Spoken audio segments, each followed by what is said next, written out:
So Cristina, thank you for joining us. As per the introduction, you were a marine biologist before you became a photographer. How did you make that transition and when? You know, it's one of those funny things because I actually didn't grow up in the ocean. I grew up in the mountains. And when I was a teenager, I got this crazy idea. You know, I just loved dolphins and whales, and I really didn't think much about it. I just thought it'd be really cool to work as a marine biologist. But at the time, this is the 1980s, Mexico was struggling with overpopulation. There's 120 million Mexicans, and the government was thinking about how are we going to feed all these people. So they started a whole bunch of programs in universities, and the one that I chose, which I didn't research very much, but it looked kind of like it would be marine biology, was biochemical engineering in the exploitation of marine resources, and I was fisheries and aquaculture. And so I did learn a little bit about marine biology, but mostly I learned about, our relationship with fish. And even back then in the 1980s, we were talking about the collapse of the sardine fishery in Mexico. We were talking about the tuna that were getting caught in the dolphins that were caught in the tuna nets. I mean, we knew that a lot of things were wrong. And I have to say that 25 years later, not much has changed. We're still doing very, very wasteful management of our marine resources. But that's how I became a marine biologist. And did your increasing concern about the environment, was that at the same time as you started taking up photography, or did that come later? So by the third year of university, I realized, that something was really wrong, and it's very difficult to go on a fishing boat where they're catching sea turtles and, sharks that are being dumped overboard and not care deeply about it. And I wanted to be a scientist, and I worked as a scientist in conservation for probably 4 or 5 years. I actually wrote several scientific papers. And it was all these, just this urgency that I felt, as people need to know about this stuff. And was there a particular moment where, in your mind, you went from being a scientist to being a photographer? Yeah, it was working within the conservation community. I used to work as a communications director for Conservation International, that I started realizing that people pay a lot more attention to beautiful photographs, and then they might read the caption, and then they actually might read the story behind the photograph, than they ever do to science. And the first time that I got a photograph published was for a conservation book. And everybody was so excited for me, and I thought, maybe there's something to this. But I was just fooling around with a camera. I never thought I was going to be a photographer. But I started taking pictures, and people liked my pictures. And there's no better encouragement than getting a lot of positive feedback. So when my youngest child was 3 or 4 years old, I went back to school to study photography. Okay, so what is it that makes photography unique in your opinion as a mode of storytelling? Well, I think it's one of those things where everybody thinks they're a photographer, right? And so it's something that's really attainable, and it's a visual language that's easy to understand. And if done well, it's actually quite captivating, as we know from the work of so many good photographers. In the conservation community, the mistake that people were making is just assuming that any old photograph will do the trick. And so the budgets for the actual production of visual materials are minimal. And there, at least when I was there was this belief that any scientist with a point and shoot, could bring back pictures. And, what I was finding out is nobody was inspired or really felt the urgency to conserve any of that stuff, So that was what was motivating to me, that I could see the work of some salient photographers. At the time, my heroes were Art Wolf and Franz Lanting, people like that. And these are guys that put a lot of work into creating their images. They are not just snapping pictures, they're making photographs, and I wanted to be like them. So is that the secret? We were on a panel earlier on today, and we talked a little bit about the fact that there are now billions of pictures being taken every day. And is that the secret to how you differentiate yourself, essentially? Well, the way that I differentiate myself is a little bit of that, when I think about an image, I'm always thinking about, could it be a double truck in a great magazine like National Geographic or in a beautiful coffee table book? I aspire to make beautiful pictures, but when I started my career, because I love nature and I love animals, I wanted to be a nature wildlife photographer. And I found that it's a men's world. It's a very difficult world for a woman to actually, make any progress. And at the time I had 3 children, so it was a little difficult. So I would travel with my ex-husband, who's a primatologist, and we would go to these remote villages. And I would take my children with me. And so he would go out in the jungle and look for monkeys, and I would stay in the village, because I couldn't go. And I started taking pictures of people. And it started occurring to me that that was a piece of the puzzle in the conversation about our relationship with our planet that not many photographers were tackling, at a global scale. And I thought, okay, there's a niche, there's a place where I can insert myself. I love people, I'm good with people, this is something that I could really explore. So I know you've done a lot of work on how the communities can affect the ecosystems in which they exist. I mean, what's good practice for a community? I mean, you've been all around the world to tribes in remote areas. I mean, can you give an example of a community that has a really healthy relationship with this ecosystem? Until about 200 years ago, every community did. It's really a product of the industrial era and this new model that we all subscribe to that says that the economy needs to grow at all costs. So an element of greed and ambition was inserted into a system that otherwise works really well. So I've been to many, many communities, and tonight during my keynote, I'm going to talk about examples where this is still working quite well.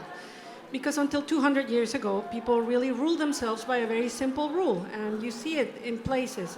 And that rule says, take only what you need and use everything you take. And when people behave like that, it was quite sustainable.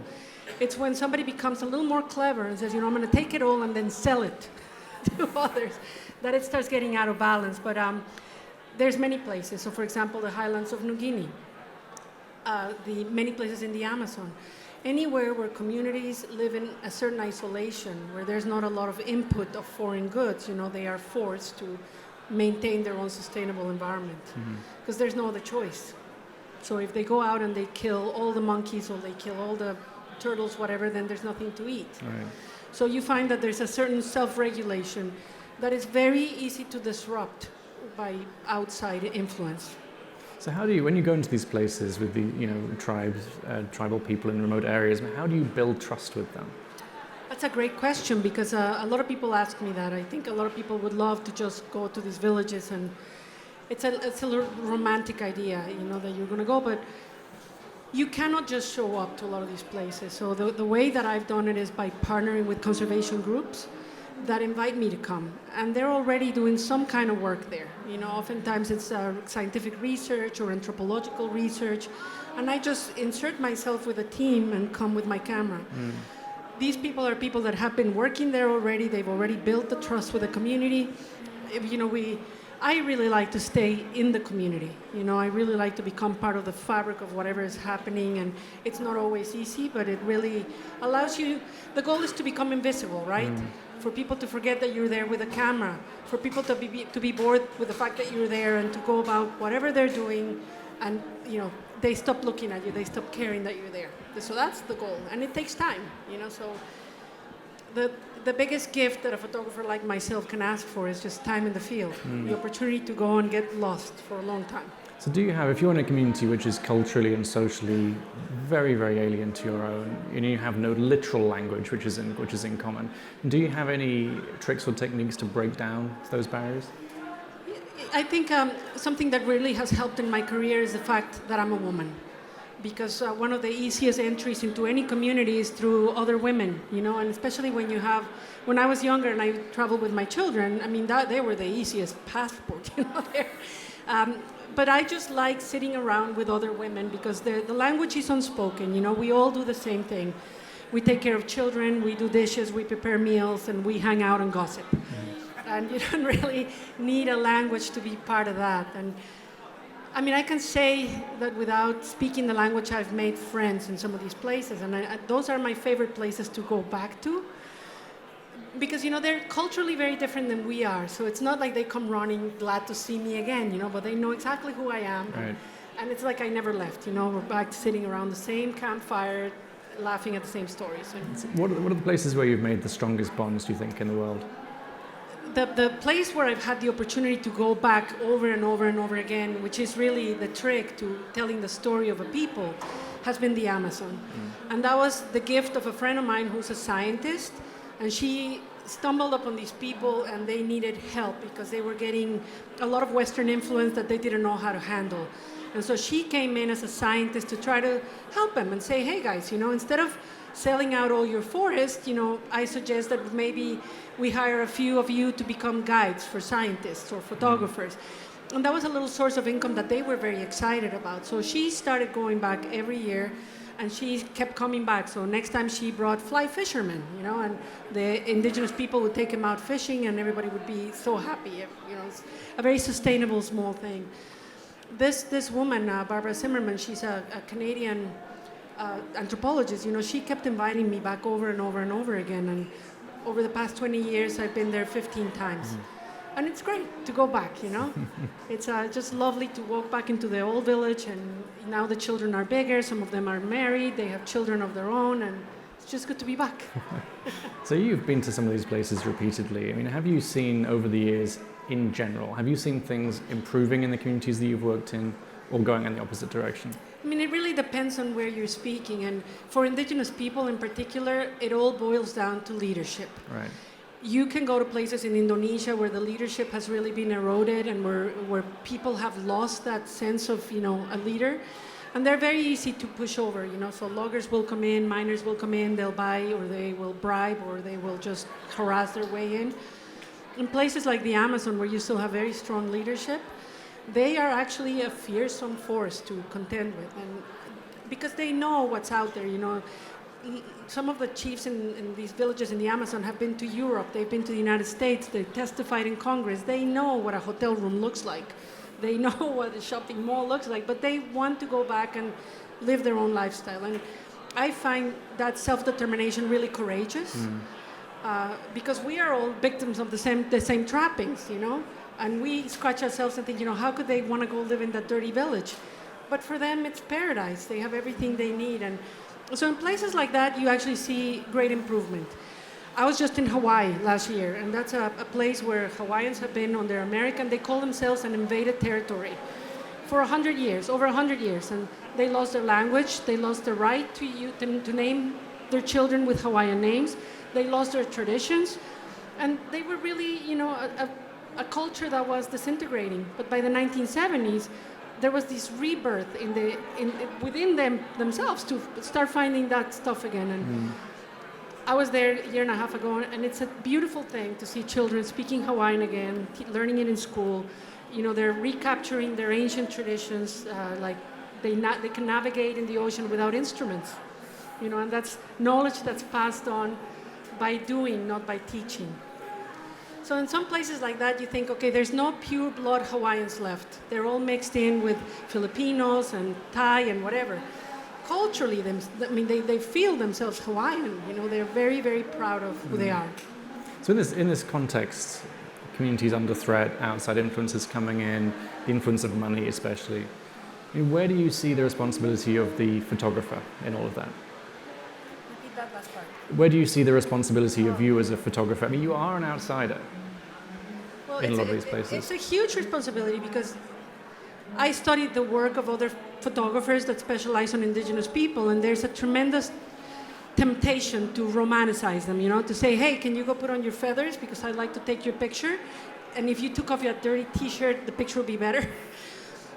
And then there's this other tendency where photographers kind of make them look like specimens, almost like animals in a museum or in a zoo, What I wanted to do was, first of all, not romanticize and to say, it's not the clothing or the feathers or the face paint that makes an indigenous person. The fact of the matter is there's so many of us that have that indigenous background, and we need to find a way to celebrate it and recognize it as it is alive today. The second part of it is to insert myself into a candid moment in these villages, to photograph a slice of their life as it is today, not as I wish for it to be, back when amazing photographs were made 200 years ago. It just no longer exists in that way. And my responsibility is to treat them in a dignified way. It's so tempting to exploit the poverty and the suffering and that aspect of it. I want to be an optimist, so I want to celebrate what's right instead of pointing out what's wrong. So photography is a fascinatingly versatile medium. It is essentially still a two-dimensional medium. I mean, do you ever, when you're working on these stories and these projects in these parts of the world, do you ever work with other artists, like writers or musicians, to tell a story? You know, I was very lucky to grow up in a middle-class Mexican family where my mother put a lot of emphasis on our education, and she sent me to British school. And so I learned English from the time I was a young girl, and I learned really good grammar and really good writing skills. So when I teach photography these days, you know, I tell young people, do yourselves a favor and learn how to write. Learn how to tell a story. You know, it's not just about the photography, it's about being a good speaker. It's about presenting your work in many different mediums. But yeah.